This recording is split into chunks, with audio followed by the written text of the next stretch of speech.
Olá pessoal, tudo tranquilo? Professor Paulo Roberto. Então, hoje nós vamos trabalhar com a geometria, né? Estamos começando com a parte da geometria e principalmente com sólidos geométricos, né? Então, para a gente dar uma recordada, para você dar uma recordada, presta atenção aqui, né?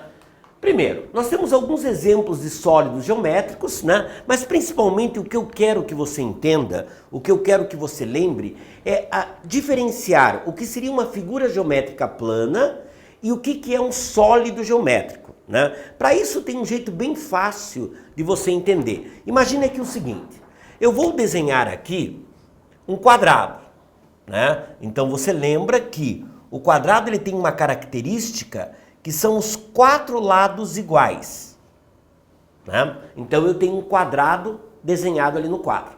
Aí eu vou fazer a mesma coisa, só que agora eu vou desenhar um cubo, né? O cubo, ele tem esse formato aqui. Você conhece o cubo? Né? Normalmente nós usamos aí os dados, né? Aqueles jogos de tabuleiros, onde a gente joga ali usando o cubo, usando o dadinho.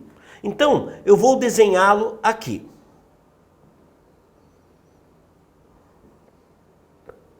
Eu estou representando o cubo aqui com as suas faces, né, os seus vértices e as suas arestas, né? Agora eu vou propor para você o seguinte, se eu pegasse, imagine que eu estou fazendo isso num papel, né? E agora eu vou pegar uma tesoura e vou recortar esse quadrado, né? Então eu recorto esse quadrado e tiro. A minha pergunta é, a partir do momento que eu recortei esse quadrado, eu vou ter um quadrado na mão, né? Eu vou ter esse quadrado, realmente, eu posso usar esse quadrado, por exemplo, eu posso usar esse quadrado para preencher uma região em que está faltando ali, né? Por exemplo, um piso, que ele tem um formato ali, as placas têm formato de quadrado, eu posso chegar lá e preencher, né? Então, realmente, eu tenho um quadrado. Agora, se eu chegar aqui e cortar pelas linhas desse cubo aqui, né? A hora que eu tirar isso aqui e colocar na mesa, eu vou ter uma caixa? Não, eu não vou ter uma caixa.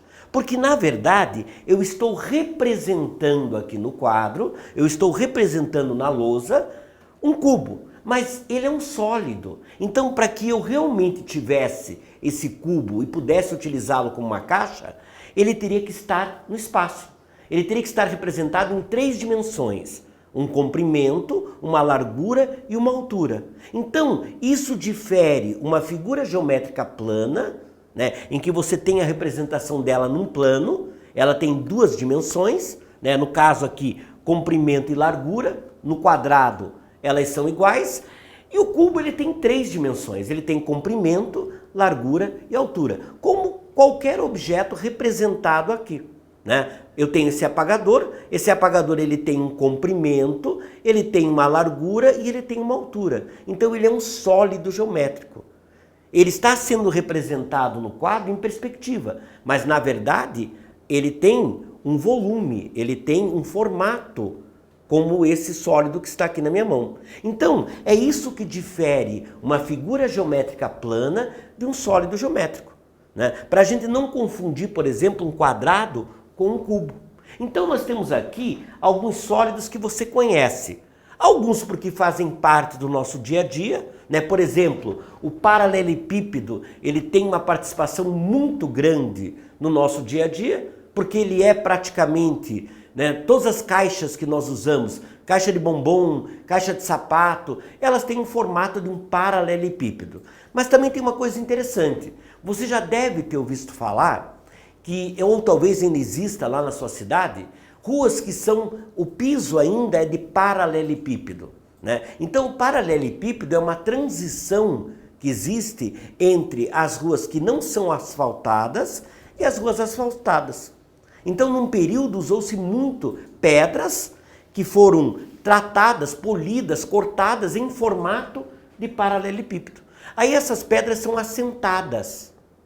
E ao serem assentadas, elas criam um piso de paralelepípedo, uma rua de paralelepípedo, que também tem uma característica um pouco perigosa, né? Ou seja, em dias de chuva, ela fica um pouco lisa e aí o ato de frear fica mais complicado, né? Mas por isso que a gente diz, aquela rua é de paralelepípedo. Então é esse formato aqui. O paralelepípedo a gente usa muito, né? Então todas as caixas geralmente têm um formato de um paralelepípedo. A pirâmide, né, não precisa nem falar, você estuda em história, você já viu aí as pirâmides, né? Nós temos pirâmides em várias regiões do mundo com formatos diferentes. Mas a gente acaba conhecendo a pirâmide quadrangular, com a base quadrangular. Mas nós podemos ter outras bases também, né? Nós podemos ter uma pirâmide hexagonal, nós podemos ter uma pirâmide triangular, né? Nós podemos ter bases diferentes. Essa é a mais conhecida, por quê? Porque a base quadrangular era mais estável, né? Então a estrutura tem uma distribuição melhor de peso ali, ela fica mais estável.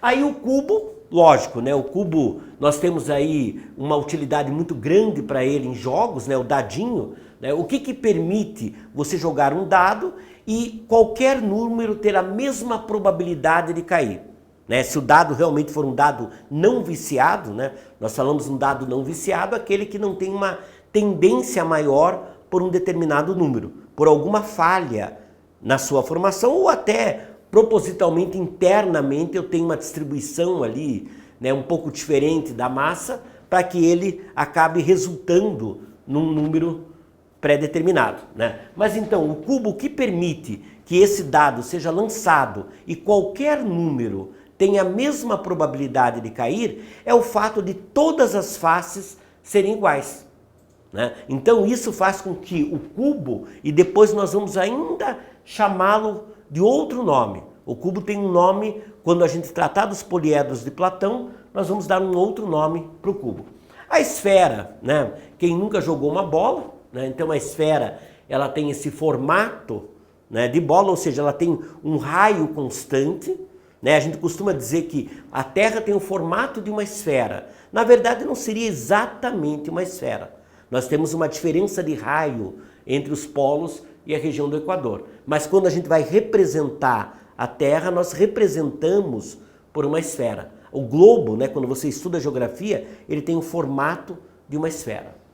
Aí, o cilindro também tem uma importância muito grande, né? O cilindro ele é muito usado como reservatório, né? Então, você vê, por exemplo, aqueles silos que tem em portos ou em regiões que há uma produção muito grande, né, de grãos, então eles são armazenados em silos, em formato de cilindro, né? Você vê aí os caminhões que transportam combustível também, né? Então a gente tem um tanque num formato de cilindro, né?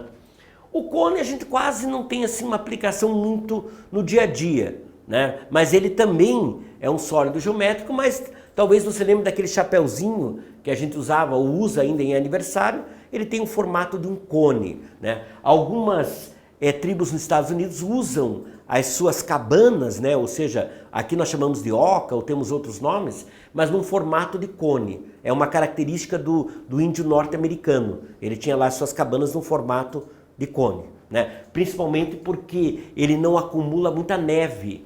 Então, cabanas que ficam em regiões onde pode nevar muito, ele não tem um acúmulo de neve. Então não tem o risco dela cair, né? Ou do peso sobre ela acabar atrapalhando ali. Então nós temos aqui alguns sólidos geométricos, né? Mas tem um detalhe, nem todos esses sólidos, e agora a gente vai conversar sobre isso, nem todos esses sólidos, porque o nosso título é poliedros e não poliedros, nem todos esses sólidos são poliedros. Por quê? Alguns desses sólidos aqui, eles têm a capacidade de rolar. O que significa? Significa que se eu soltá-los numa descida, eles têm essa capacidade de sair rolando. Ou seja, eles têm faces arredondadas, que são esses três casos aqui. A esfera, o cilindro e o cone. Então esses nós não chamamos de poliedros. Os poliedros, na verdade, eles têm que ter três elementos importantes: faces, arestas e vértices, né? Então, vamos tentar entender o que seria uma face. Uma face, na verdade, é uma figura geométrica. Então, esta face ela pode ser um triângulo, né? Nós temos aqui, nessa pirâmide, uma face triangular. Nós temos nesse prisma aqui uma face também triangular. Ela pode ser um quadrado, né? No caso do cubo, ou ela pode ser um retângulo, no caso ali do paralelepípedo. Então isso é uma face. Uma face é uma figura geométrica, né? A aresta, na verdade, é um segmento de reta. Lembra da diferença? Nós temos uma reta, né? A reta é algo que nós representamos de forma imaginária. Eu não vou conseguir nunca desenhar uma reta, porque a partir do momento que eu desenhar uma reta, não é uma reta, é um segmento de reta. Lembre-se que a reta é um conjunto infinito de pontos, né? Então a reta, na verdade, eu só imagino, eu não consigo representá-la. A semirreta, ela tem começo, mas ela também não tem fim. Então, uma reta, se eu pego um ponto dessa reta, eu vou dividi-lo em duas semirretas. Mas a partir do momento que, numa reta imaginária, eu defino dois pontos, eu passo a ter um segmento de reta. Então, o segmento de reta, ele é mensurável, eu posso medir. Então, uma aresta, ele é um segmento de reta, né? É um segmento de reta que tem uma medida. Eu posso dizer que uma aresta AB tem lá 8 centímetros, né? E o que é um vértice? O vértice é um ponto. Na verdade, é um ponto que vai pertencer a dois segmentos de reta. Então, esse vértice, ele está aqui. Então, os elementos de um poliedro são as faces, os vértices, né, esses pontos, e as arestas. Então, nós vamos trabalhar muito com a relação entre as faces, os vértices e as arestas. E nós vamos classificar esses poliedros pela quantidade de faces. Por exemplo, o cubo tem 6 faces. Nós vamos daqui a pouco chamá-lo de hexaedro. Hexa, 6, edro, faces. 6 faces. Ok? Tranquilo? Então, esse início é muito importante, aonde você começa a diferenciar o que é uma figura geométrica plana e o que é um sólido geométrico, né? Então, o quadrado é uma figura geométrica plana. O quadrado eu posso calcular o comprimento, né, dos seus lados, eu nem chamo de aresta, eu chamo de lado, né? E no quadrado eu vou calcular a área do quadrado, só. Então, o quadrado é uma figura geométrica plana. Agora, por exemplo, se eu pegar aqui um paralelepípedo ou, no caso, um cubo, uma pirâmide, aí sim, aí eu vou calcular a medida da sua aresta, ou seja, eu posso medir a aresta do cubo, né? Medir a altura aqui de um paralelepípedo ou a aresta lateral de uma pirâmide, né? Eu posso determinar a área da face, então eu posso calcular a área desta face aqui, que é uma figura geométrica plana, e eu também posso calcular o volume desse cubo, inclusive com a intenção até de saber a capacidade que ele tem para armazenar determinado líquido ou, né, uma outra substância ali dentro. Ok? Então é muito importante esse início para que você faça realmente essa diferenciação. Tem muita gente que confunde uma figura geométrica plana de um sólido geométrico, né? Ok? Então é isso, meu querido. Até um próximo encontro onde a gente dá sequência a esse estudo.